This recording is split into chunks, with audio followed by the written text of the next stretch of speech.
En este tercer encuentro de Chile en los 70, Lecciones para el Presente, abordaremos el surgimiento de los cordones industriales, en el periodo que va desde junio de 1972 a marzo de 1973, poniendo especial acento en la respuesta obrera y popular frente al paro patronal de octubre de 1972. ¿En qué consistían los cordones industriales? Fueron organismos de coordinación territorial entre trabajadores de una determinada zona geográfica, de varias decenas de fábricas y empresas.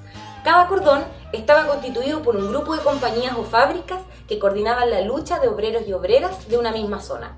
En el momento del golpe de 1973 estaban establecidos y en orden 31 cordones, 8 de ellos en Santiago, siendo los principales el cordón Cerrillos-Maipú y el cordón Vicuña-Maquena. Los cordones industriales embrionariamente actuaron como órganos de poder obrero y de alianza con los sectores populares del campo y la ciudad. Se extienden por el territorio chileno durante la huelga patronal de octubre del 72.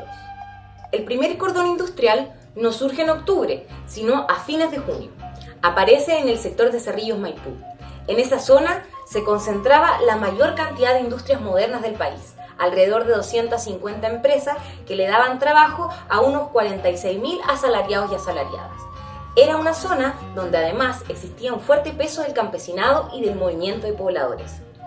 En abril y junio de ese año, los sectores populares de esa área de la capital se movilizaron en torno al problema del transporte. Trabajadores militantes del Partido Socialista encabezaron varias de las reuniones con los pobladores en el contexto de esa lucha. Al calor del debate nacional que se desarrollaba respecto a los alcances del área de la propiedad social en las fábricas del sector, los conflictos no tardan en unir demandas económicas con demandas políticas que pedían el traspaso al área de propiedad social.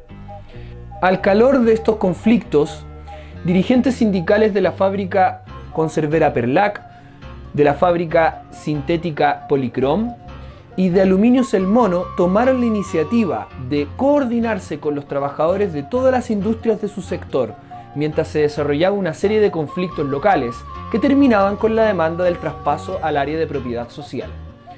Un conflicto emblemático es el de los trabajadores de FENSA, que se fueron a huelga exigiendo la expropiación de la fábrica, la cual se logró el 14 de junio. Al día siguiente, el 15, el Poder Judicial no reconoce la expropiación, lo que fue aprovechado por sus dueños para despedir a los dirigentes sindicales. Esto ocurría mientras en SIC 800 trabajadores iban también a la huelga y la conservera Perlac entraba en conflicto a raíz del boicot de la producción tras el acaparamiento de sus patrones y la venta en el mercado negro. Sobre esta base, los trabajadores de Perlac solicitaban el paso al área de propiedad social, pero bajo el control de sus trabajadores. Al no encontrar respuesta, los trabajadores de la conservera Perlac, junto a los trabajadores de Aluminios El Mono, que también demandaban el traspaso, se toman las dependencias del Ministerio del Trabajo. Este hecho es recordado por las tensiones que generó con la ministra del Trabajo de esa época, Mireya Baltra, militante del Partido Comunista, y de la CUT local que no habían apoyado la demanda de los trabajadores. Entre junio y septiembre de 1972, los conflictos en las fábricas del sector, las numerosas huelgas que se desarrollan, toman en sus manos la exigencia de pasar las fábricas al área de propiedad social, pero bajo control de sus trabajadores. Hernán Ortega plantea que la clase obrera siente la necesidad de empezar a dirigir el proceso, que es el proceso hacia el socialismo o que involucra la toma del poder, y que indudablemente debe ser conducido por la clase obrera. Empieza a buscar organizaciones que le permitan actuar y que le permitan plantearse objetivos y surgen los cordones industriales. Pero no es sino hasta octubre del 72 que los cordones comienzan a expandirse por todo el territorio chileno. Es decir, los cordones se originan con la combinación de experiencia y la necesidad. Eso nos muestra que el elemento espontáneo no es en el fondo otra cosa que la forma embrionaria de lo consciente. Recordemos que en octubre de ese año se organizó lo que más tarde sería llamado la Insurrección de la Burguesía, por el documentalista Patricio Guzmán, de la Batalla de Chile. Esta insurrección tenía que ver con la denominada táctica de resistencia civil contra el gobierno de Allende y contra los trabajadores, y la venían desarrollando algunos grupos de extrema derecha como Patria y Libertad, con atentados a industrias del área de propiedad social y locales de los partidos de izquierda. También métodos de enfrentamiento callejero. El paro era una línea de acción de toda la burguesía chilena, respaldada por la CIA y por las multinacionales, que aportaron decenas de miles de dólares a la huelga patronal de la Confederación de Dueños de Camiones, CODUCA, que se inició el 10 de octubre. Afectar el suministro de combustibles, productos alimentarios y cargas marítimas, paralizando y bloqueando la red de carreteras, acelerando de esa forma las condiciones para un derrocamiento del gobierno de la Unidad Popular y el desmantelamiento de las conquistas logradas por los trabajadores, los campesinos y todos los sectores populares. Los patrones de la industria, organizados en la Sociedad de Fomento Fabril, el día 12 de octubre se hicieron parte de esta sonada reaccionaria, instruyendo a los industriales para que procedan a paralizar sus actividades de forma indefinida. La democracia cristiana, agrupada en la Confederación Democrática, CODE, junto al Partido Nacional y el Partido Democracia Radical, al día siguiente declara su apoyo al movimiento. Se sumaron los médicos, los ingenieros, conductores de locomoción colectiva, estudiantes de la Universidad Católica. Ese mismo día, en una cadena de radio y televisión, Allende se dirige al país y llama a la cordura y a la reflexión. También llama a los trabajadores a mantenerse en la más absoluta tranquilidad y calma. Exige que no haya caminos ocupados, ni predios, ni edificios públicos, con el fin de evitar toda provocación.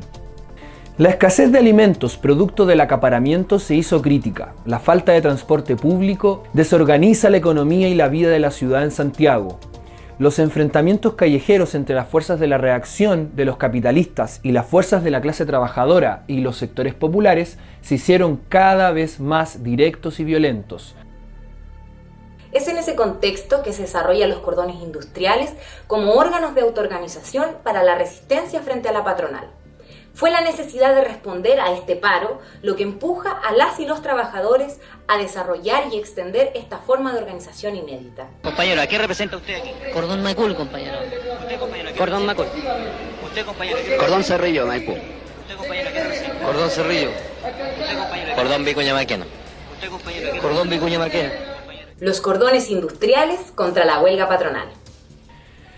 Volviendo al paro patronal de octubre, con el paro de la locomoción colectiva, una de las primeras tareas planteadas para los trabajadores y los sectores populares fue resolver el problema del transporte hacia los lugares de trabajo.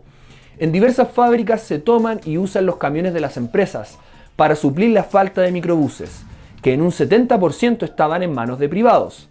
También se hace uso de micros y autobuses privados. Una anécdota sobre esto la narra Mario Olivares, obrero electrometalúrgico en esos años. Armados con armas de puño, con pistolas y revólveres salíamos a expropiar las micros y esas micros las llevábamos al interior de las empresas que estaban en manos de sus trabajadores y con eso garantizamos que la producción no se parara. Íbamos a buscar a los trabajadores, los llevábamos y los traíamos al lugar de trabajo. Pero lo más importante para resistir era responder a cuestiones relativas a la organización de la producción y el abastecimiento.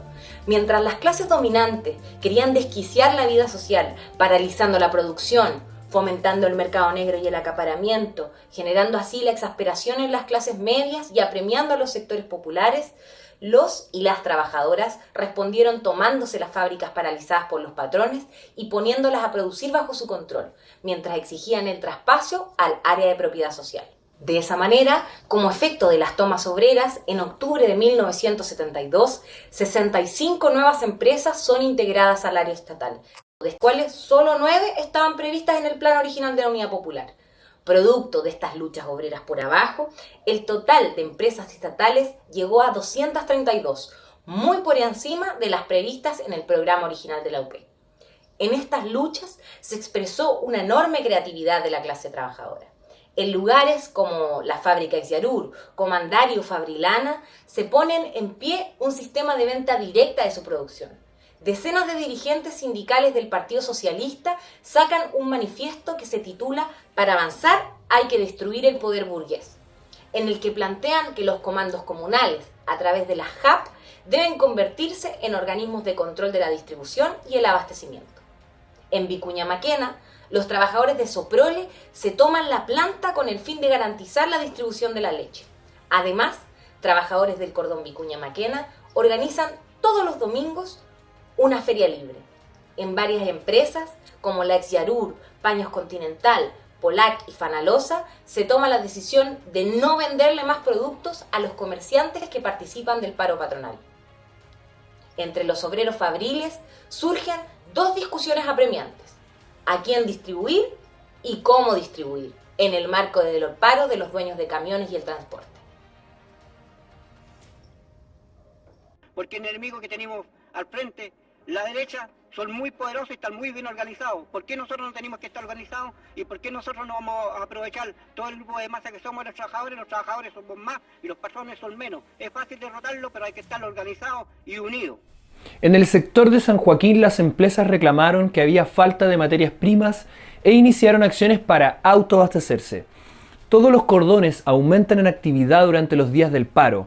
Organizan marchas después del horario de trabajo que terminan en el centro de Santiago, con columnas de todos los sectores que se disponían a enfrentar el paro de los patrones. También los trabajadores de los cordones se coordinaron con los sindicatos ferroviarios y de transportistas independientes. Entre cordón y cordón se estableció un sistema de trueques que recorría toda la capital. Los trabajadores de Luchetti, parte del cordón Vicuña Maquena, discuten en asamblea cómo abastecerse de trigo. Llevan adelante un plan de abastecimiento directo con organizaciones campesinas y sindicatos portuarios. En múltiples empresas, los cordones también habían abierto salas cuna, guarderías para todas las trabajadoras y trabajadores. Los cordones industriales, desde sus inicios, desarrollaron sus propios mecanismos de difusión de información, su prensa independiente. En ella, principalmente militantes del ala izquierda del Partido Socialista y el ala obrera del MIR sostenían varios medios, como Tarea Urgente, Chile Hoy y Aurora de Chile. En esta prensa, los cordones contaban no solamente sus experiencias, sino también realizaban llamados, agitaban y planteaban sus políticas.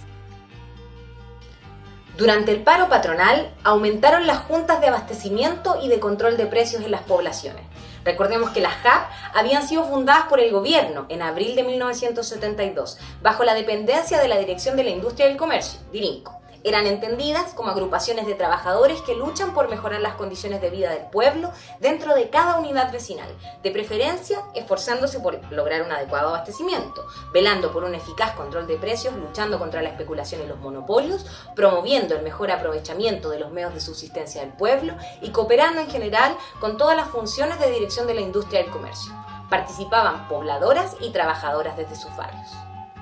Cuando estalla el paro patronal, el gobierno de Allende se opone a la apertura forzada del comercio involucrado en aquel y declaró: las JAP no tienen esas facultades. Pero pese a eso, muchas de ellas abrieron locales comerciales cerrados, se encargaron del comercio de artículos de consumo directo, utilizando productos elaborados por los propios cordones industriales y las empresas del área de propiedad social, sobrepasando sus competencias institucionalmente establecidas. En La Hormida y Nueva La Habana, poblaciones donde tenía peso dirigente el MIR, se logra eliminar el mercado negro. Se forma un almacén popular que entregaba canastas populares a todas las familias, saltándose a los intermediarios. La población Nueva La Habana participará luego de las reuniones del cordón Vicuña Maquena. De esa manera, los trabajadores de los cordones industriales, continuando el camino de los trabajadores de Cerrillos Maipú, van demostrando su capacidad de generar alianza con otros sectores populares. Los cordones cuestionaron la propiedad privada de la producción, el transporte y el comercio. Mostraron también que la clase trabajadora puede organizar la economía sin los patrones, resolviendo necesidades sociales populares, reorientando la producción. Lograron la coordinación con campesinos, pobladores y estudiantes. En la crítica situación de octubre, según el interventor de Cristalerías Chile, la gente de los cordones resolvía problemas con mucha más velocidad que cualquier estructura burocrática, porque estaban ahí mismo para conseguir apoyo. En resumen, pasaron a ser verdaderos embriones de poder obrero, con la capacidad de organizar la producción y el abastecimiento en determinados lugares. Son ellos los protagonistas en la resistencia al paro patronal de octubre, que impidieron la victoria de las fuerzas reaccionarias, garantizando el trabajo y la alimentación. Hacia el 23 de octubre ya se siente el cansancio de la patronal. El paro se desgastaba mientras los cordones avanzan en control y profundidad de su organización. Mientras se desarrolla esa fuerza, Salvador Allende negocia el cese de la huelga mediante acuerdos con la democracia cristiana. Dentro de los acuerdos para terminar con la huelga aparece el gabinete cívico-militar. El 3 de noviembre asume dicho gabinete, finalizando la huelga patronal el 5 de noviembre. Los trabajadores celebran el fin de la huelga camionera de forma masiva en las calles. Porque creo que es realmente el verdadero poder de las comunas organizadas. Y creo que todos debemos tener muy en claro la importancia que tienen los cordones industriales y cómo debemos trabajar por su apoyo y por su organización. ¿Usted cree que son un organismo paralelo al gobierno o que trabaja junto con el gobierno o paralelo al gobierno? ¿Qué opina usted de eso? Porque se ha tenido mucho temor frente a los cordones industriales. Sí, realmente nosotros hemos podido palpar ese temor porque lo hemos visto que en servicios de utilidad pública tienen como verdadero terror en que la comunidad esté participando. ¿Usted no ve ningún peligro en que haya cordones industriales? Por supuesto que no, porque en todo siempre yo tengo confianza en la inteligencia del pueblo, entonces el pueblo organizado es inteligente, entonces ¿cuál puede ser el temor al organismo del pueblo? Salvador Allende convocó a inicios de noviembre a un gabinete cívico-militar.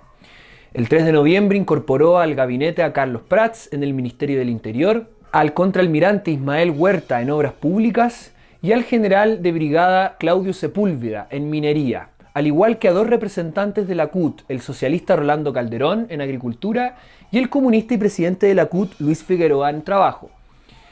Las medidas que se tomaron en este gabinete fueron el desalojo del diario El Sur en Concepción, que había sido tomado por sus trabajadores en solidaridad con los obreros de la construcción, el llamado a la restitución de los bienes tomados después del 10 de octubre sin la autorización del gobierno y el aplazamiento de todas las estatizaciones previstas.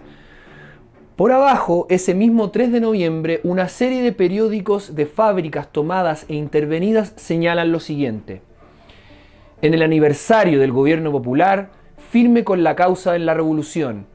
Otras empresas como Socometal llamaban a seguir avanzando. Los trabajadores textiles declaran que trabajan por Chile.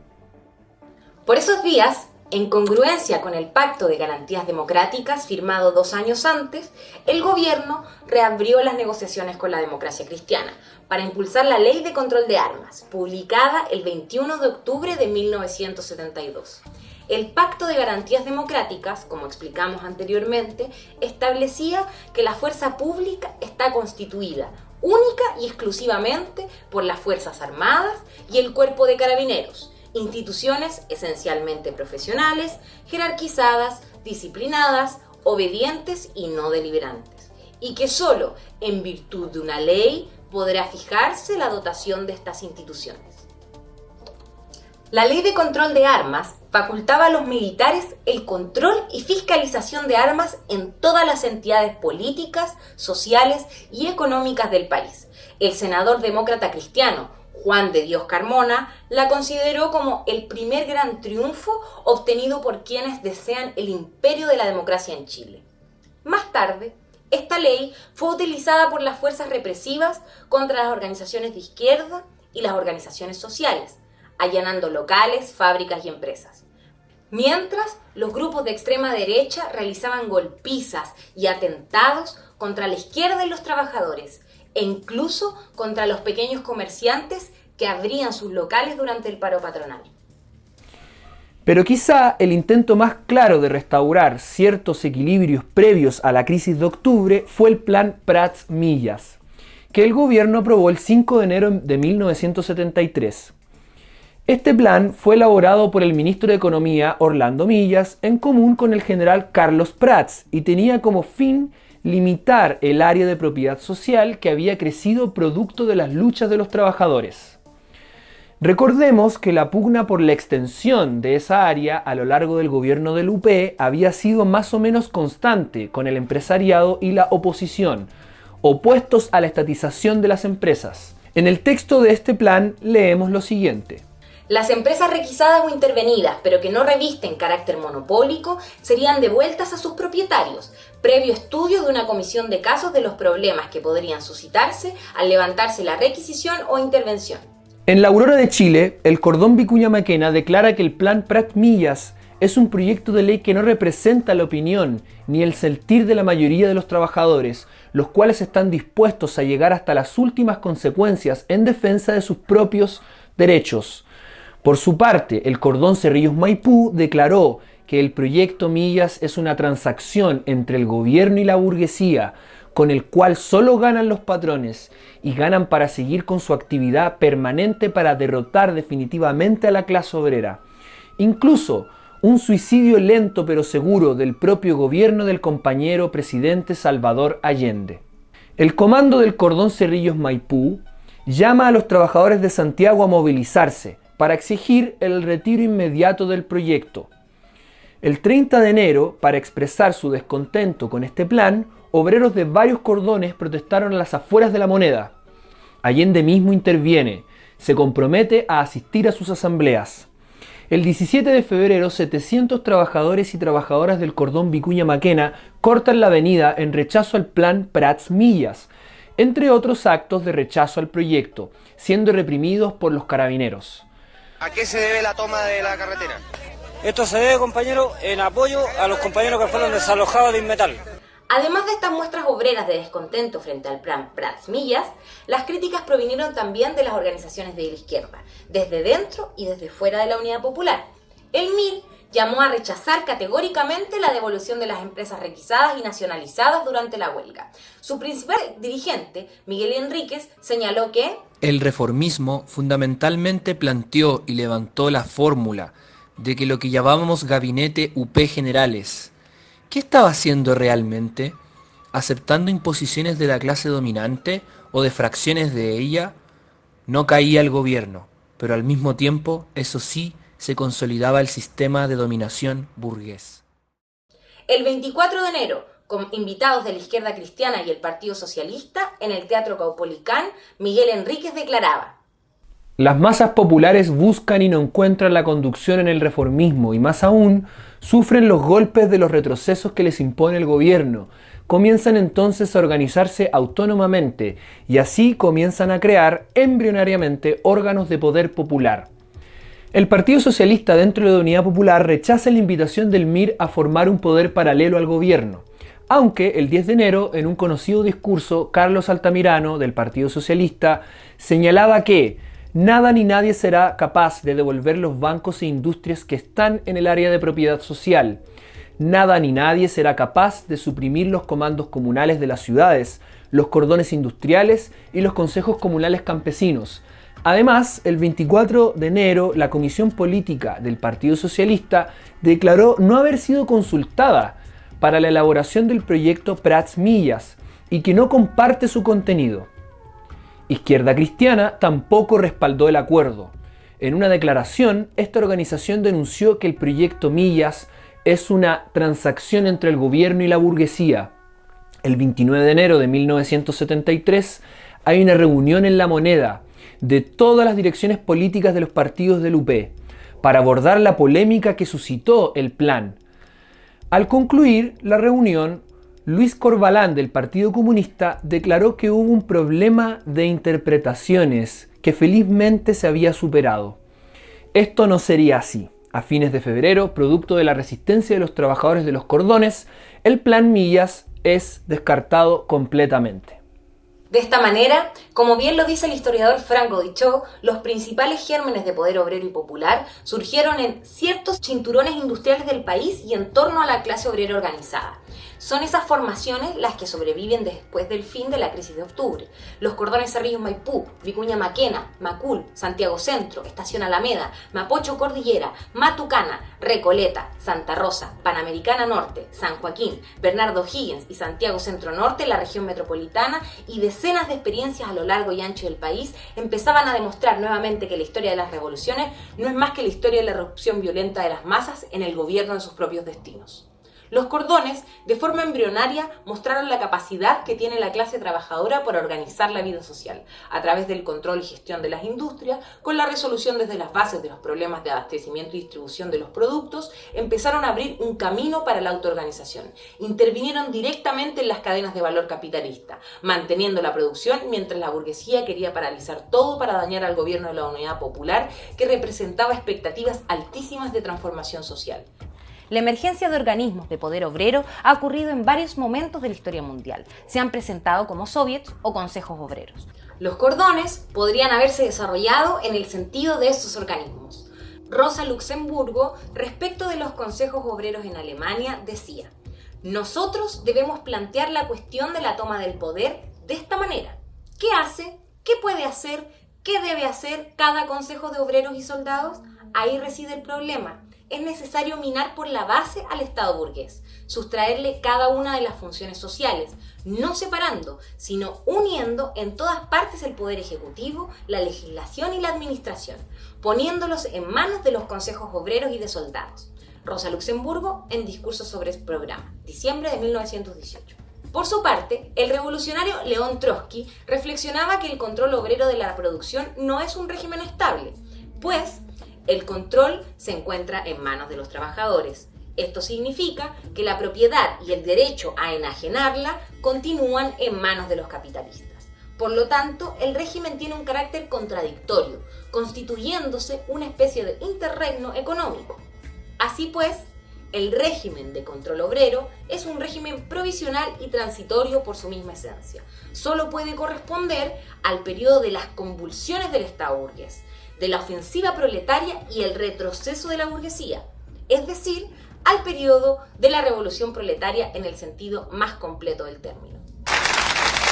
Compañeros, las conclusiones de los 500 trabajadores de fábrica de envase ha sido la siguiente: fortalecer los cordones industriales, fortalecer los consejos comunales, fortalecer la junta de vecinos, fortalecer las CAP, fortalecer todos los organismos vivos de la comunidad, compañeros.